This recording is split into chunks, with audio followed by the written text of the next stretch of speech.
Hey YouTube, Alex Conley here, and today's video I want to do a video on my thoughts on the impact of the cancellation of Burning Man this year in 2020. So for those who don't know, my name's Alex Conley, and well, my real world name, not my burner name. I don't think I actually have a burner name yet. But anyway, I attended in 2016 and 2017. And I had to miss 2019 and 2018 due to obligations to going back to college. So anyway, I have been a couple of times and I haven't been a couple of times, and I thought that I would do a video talking about some of what I think the impact will be. So I'll start with the downsides, I think, and then get into the benefits or the upsides, the few that there are. First off, next year, I think that there's going to be higher ticket demand. I think many of the people who wanted to go this year but couldn't go, maybe some of those people for their first time, will make it an even bigger priority to go next year, to purchase a ticket, to prepare, their camping gear, to prepare their transportation and all that in advance. I think there's going to be more ticket demand for next year, which I know sounds unbelievable because there's already so much demand for Burning Man tickets, but I think you're going to see that demand be even higher next year. Certainly there are some camps that alternate years, or certain people that alternate years, and that's going to really add to the numbers. So I think you're going to see more people looking to attend next year, in spite of some of the pandemic concerns of this year. Next, keep in mind that this may cause a significant economic slowdown. I think it's already caused one, but I'm not going to use financial terms just because I don't know that we've seen the full extent of this, but I do understand that the situation has hit the hospitality industry pretty hard. So I can imagine that if you're already thinking about next year, planning for next year, and there's a specific hotel that you like to stay at in the Reno area in northern Nevada, if there is a specific restaurant that you really like to eat at in Reno, if there are particular entertainment options that you're really into in that area, keep in mind that some of these things may not be available next year. So you may not be able to stay at the hotel of your preference next year if they have bad enough financial issues. Certain restaurants that you prefer to eat at may not be open next year. They may have not been able to survive this sort of slowdown. And these are just some things to keep in mind as you're thinking about next year and kind of the impact of what's going on right now onto next year's event. I know it seems like a fair ways off, but it seems like the older I get, the faster time goes by, and so the quicker that Burning Man is on the horizon again. So yeah, kind of another downside, some local agencies, particularly government agencies, may see a decline in revenue. Well, they're going to see a decline in revenue from this, and they may seek to make up for this next year. So they may have an interest in getting extra funds for what they missed on this year. So you may have to be extra careful when you are driving the area next year, when you are on your way there, and when you're exiting.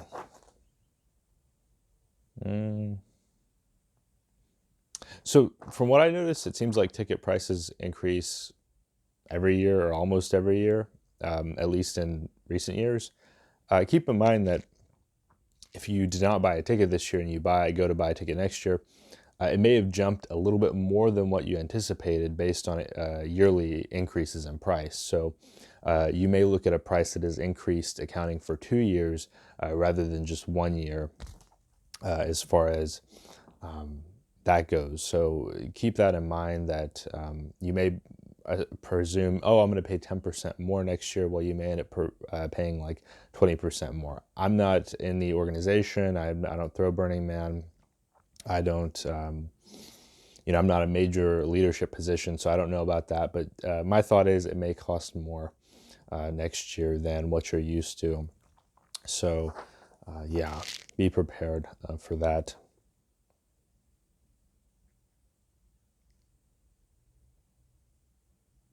So next, because there may be less accommodation next year than what people are used to. For example, some people may not be offering hotel alternatives.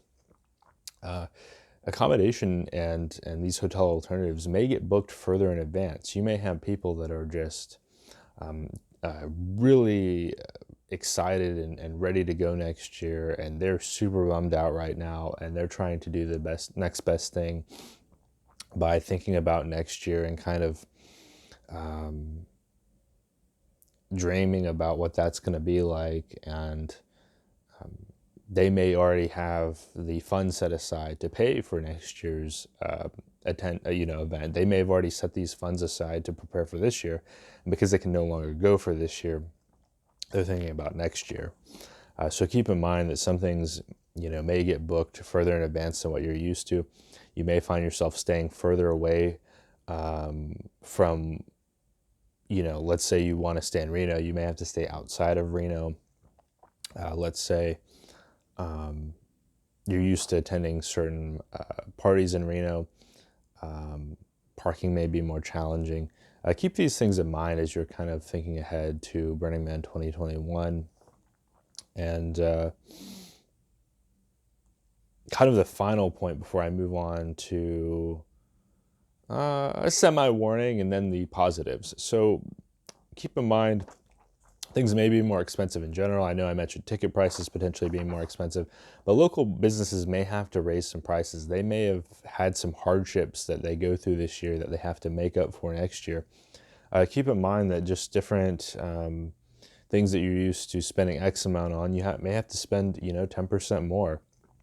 They may some of these places and some of these folks may have taken on additional loans to get through this time, and they're anticipating next year to make up for it. So keep these things in mind when you are planning next year's event.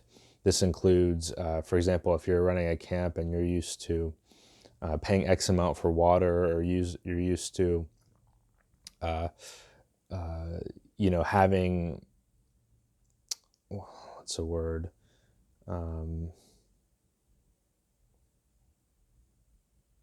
You're used to accounting for it in a certain way. You may have to pay more for that. So kind of the next thing that's a bit of a warning, and then on to the positives. I don't recommend trying to go out there this year. I know that some people have said, oh, why can't we just camp out there and have a good time, and it's going to be okay, and even if there's no official event, we can still attend. I don't recommend this.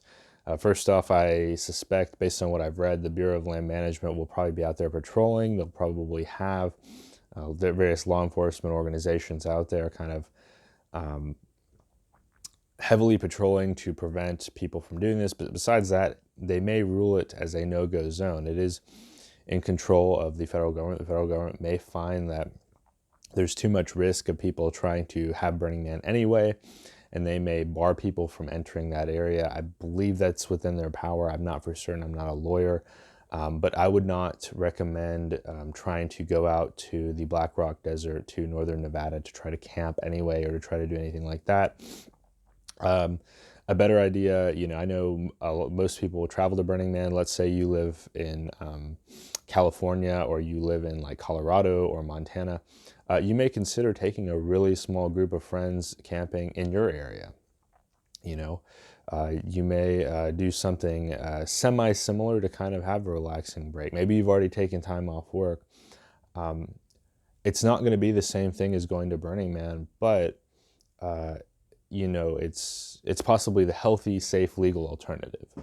So something to keep in mind is you don't want to try to make plans to go out there anywhere. That was my sort of warning, and now I'll move on to some of the positives and wrap things up. So I think that Burning Man 2021 will be special in a lot of ways. I mean, that sounds probably cliche by now if you're in some of the groups that have been discussing the cancellation, but I think that there's going to be a lot of pent-up excitement for it. There's going to be a lot of pent-up energy. People will really have, I'm hoping, a upbeat spirit when it comes to Burning Man 2021, that they'll be really excited at the opportunity to get back in the desert and engage in these various activities that are really unique to Burning Man and under the sort of guidance of the 10 principles. And it's just a really special thing. If you haven't been before, and you're not a jerk, I definitely recommend checking it out and at least reading about it and watching videos about it. It's not just a party, and some of my closest friends to this day I met at Burning Man, and it really the event really helped facilitate a lot of positive changes in my life, and so I think it's gonna be extra special. And while I am a full-time student, I am kind of considering, is there a way I can slightly adjust my schedule to attend this thing? We'll see what happens, but I think it's gonna be really special. Aside from that, I guess a little bit less opinion or feeling-based observations. There's probably gonna be more money put into next year's event. I know some people will be frustrated in terms of thinking of the pay-for-play camps. I'm not speaking of that. I'm speaking of simply like investment in art, investment in various camps. People may be able to carry over some funds if they've collected dues. They may be able to do extra special things next year. They may be able to serve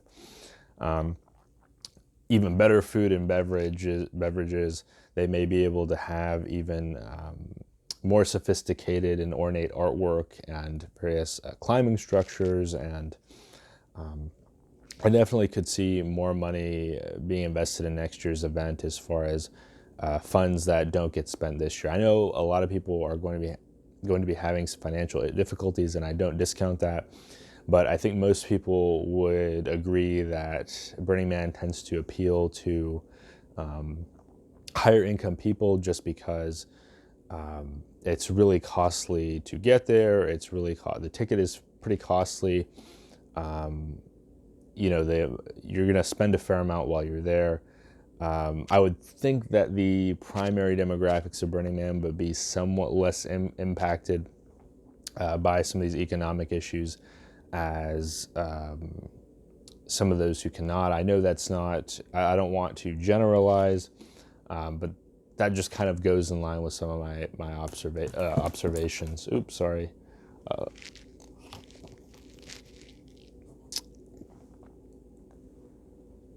And anyway,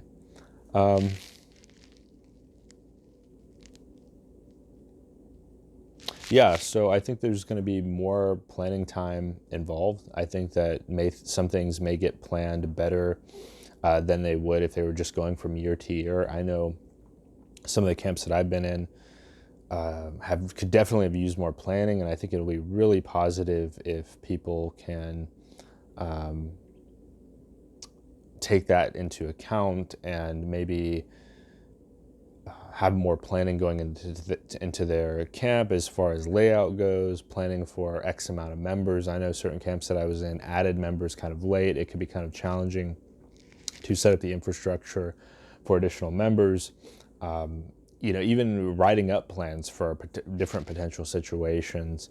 I think it'll be really cool to see that there will be ideally more planning going into next year, perhaps more testing. I know sometimes art cars can have issues, and maybe people will have more opportunities to test these vehicles and to air out any issues that could prevent them from functioning throughout the event. I know some people, they get a bicycle last minute and it can't handle the elements, so some of those folks may have opportunities to upgrade their bicycles to account for the dust and all of that. I know some people that probably wanted to go this year but simply couldn't afford to, and it gives them an extra year to save up and plan for it, so that'll be cool. Anyway, I hope this video has been helpful. I just wanted to share my opinions as I've attended Burning Man in the past, and I'd like to in the future. And for those who haven't been, or for those who have been and are just kind of wondering how next year is going to look like, I wanted to share some thoughts. I know it's a fair ways out, but I know some people are already thinking about next year. So anyway, thank you for watching. If you enjoy this video, definitely give me a thumbs up. Definitely subscribe to my channel, and I will see you next time.